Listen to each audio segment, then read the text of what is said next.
This is Peterhof. It's about 45 minutes outside of St. Petersburg. This was Peter the Great's summer palace. Must have taken him a lot longer to get here. So this was built in the early 1700s.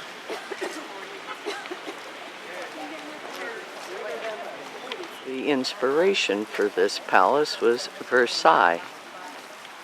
The Germans did occupy this during World War II and destroyed a lot of stuff inside, like they burned the furniture. The Germans were here for 27 months. They even blew up the central part of the palace. There used to be 33 rooms, and now there's 19 rooms. Over here we have some security, but we're not going through there. Inside the palace grounds. The G20 participants will be here, so everything is all trimmed up nicely. It's a coat of arms of Russia. Here's the gardens. Oh, it's probably the original entrance down there. This is the front entrance to the palace. That's the way we went in. Pictures are not allowed inside Peterhof, but with the magic of the internet, I was able to find some pictures.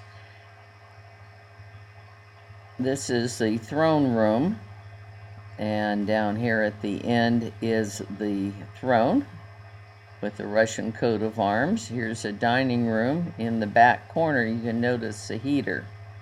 And this is the famous Grand Cascade overlooking the gardens. They turn these magnificent fountains on at 11 o'clock, so we do get to see them. Here's another fountain. More gold gilt statues. We got here early this morning, and here's the line now. It's nice to have early entry.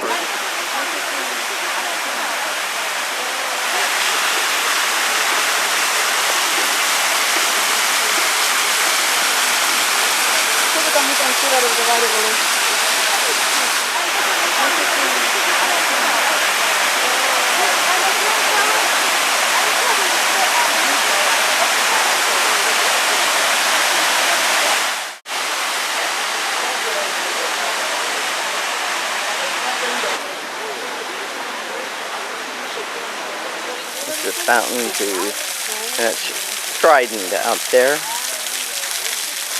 And we have apples in the apple tree, which he's never seen here before, but it's been a warm summer. Until right now, anyway. This is the main square. This is the checkerboard fountain in Cascade. And look at the sculptures on both sides of the castle. These fountains are from Peter the Great's day. They were destroyed during the war. This is the road of fountains. The deal here is if you step on the right stone, then someone did it and it got squirted.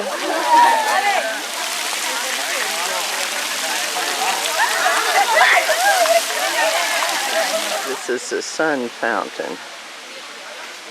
This dates from the days of Peter the First. The center rotates.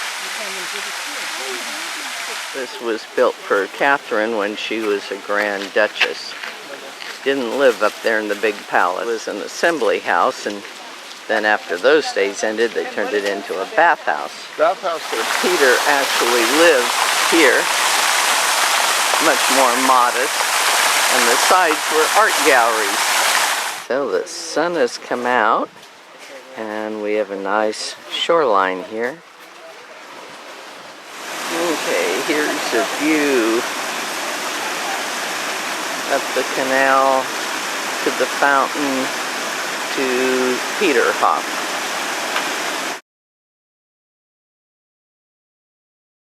Well, and here's where we're going to have lunch. This is where we're having our nice lunch here on the grounds of Peterhof.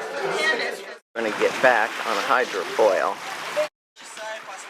Up close view of the hydrofoil. We are getting on board. These guys are ready for the G20. Now here we are approaching St. Petersburg from the hydrofoil in the Bay of Finland. There's 4 cruise ships here in St. Petersburg today.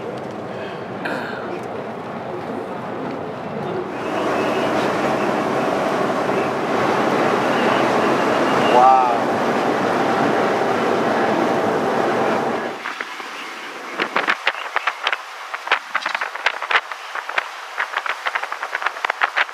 Coming up on the Winter Palace. Oh.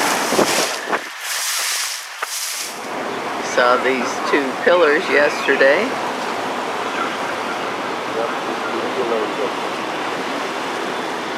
There's the ship. And the Peter and Paul Fortress.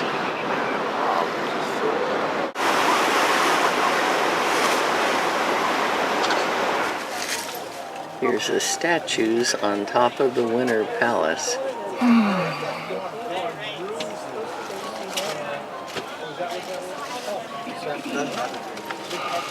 You can see the statue of Peter the First on horseback.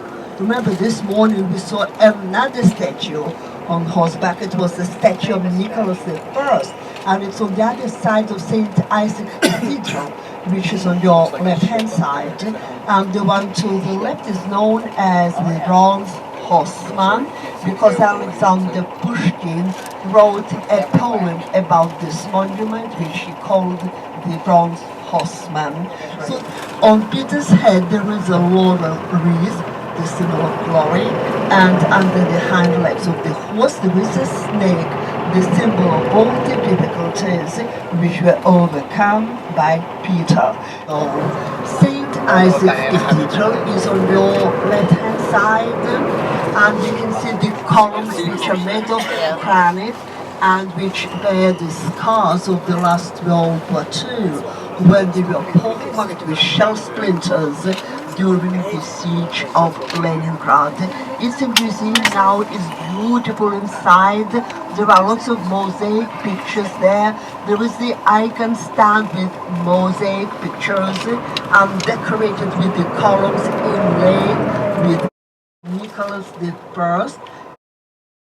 Is the former palace of Mary, the elder daughter of Nicholas I. Now it is the city council. And we're on Nevsky Prospect, the main street. Singing there. So if you're interested in music, you can come to the Cathedral and enjoy the choir. So it's on your right-hand side. The House of Books, the former Sanger sewing machine company building, is to the left.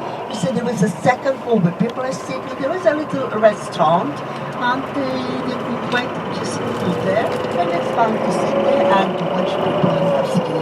The Church of Skilled Brothers to the left. That's what we are going to see tomorrow morning. There are and some sculptures painted green. Now this is the delicatessen store, Yeliseyev store, which before the bubble playing myself, and you'll see lots of cakes there and ham and God knows what from other countries. The prices. So the former owners of the palace and their descendants live in the United States of America. The palace before the October Revolution belonged to Grand Duke Sergei, the uncle of Nicholas II, and very often Alexander III and his family would walk across the bridge to visit their relative there. Well, Nevsky Prospect again. And Prospect means a wide, long road. This is a department store. It's about a block long. Armenian churches to the right. It's a colorful blue.